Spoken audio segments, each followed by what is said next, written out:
फसल खाइला भली षंढ फसल खाउथिबा समय जदि मालिक आसी जाए ताले षंढ बाट काटी चली जाए। ठीक से रकम जदि रोग को दूर करने को चाहूचंती ताहले आपण रीतिमत जोग करंतु।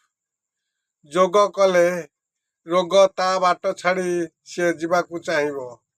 मनीष शरीर रु से दूरेइबाकू चाहिबो।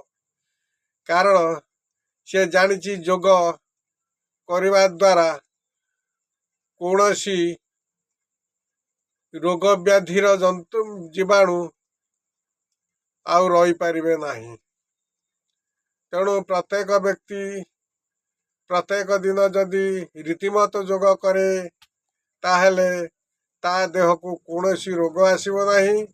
आउ जहाटा अच्छी धीरे धीरे दूरे जीव।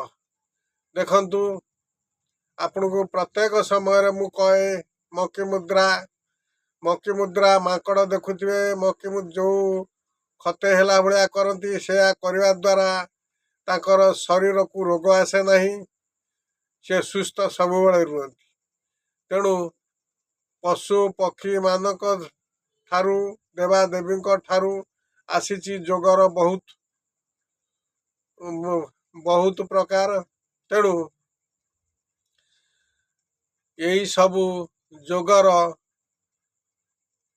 जे कोनसी जिनिस हो ताकू संग्रह करा जायछि यही देवादेवी पशु पक्षी मानक पाखरु।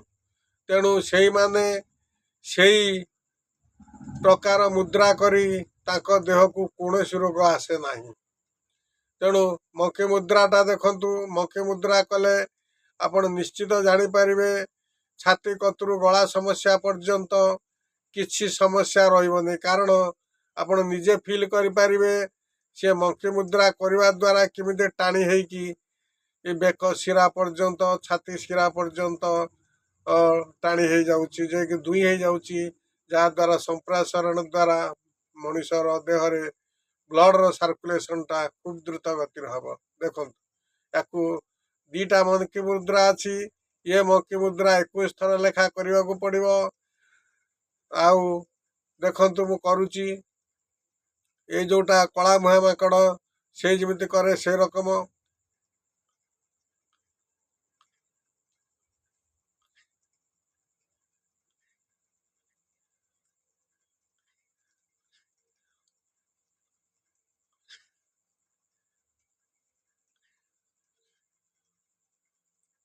एक थर। आउ गोटे मक्की मुद्रा आपण को तो बहुत बार कही पाती माकड़ भाई आउ गोटे मक्की मुद्रा अच्छी देखंतु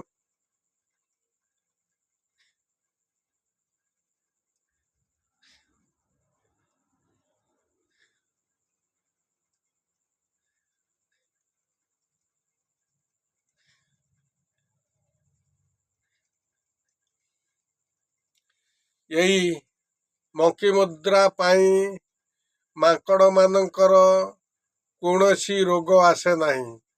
कारण यह करवा द्वारा ब्लड सर्कुलेशन ठीक रहे आउ देह संपूर्ण सुस्थ रहे। तेणु पशु माने बा बानर माने जहा खाऊचंती आमे खाई संभाई पारिबा नहीं किंतु से माने खाई सुस्थ आ भलर रोचंती बहुत बलिष्ठ होचंती।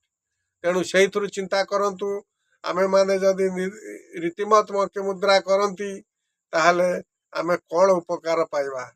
रहिले आज्ञा। जय जीव पिता माता की जय।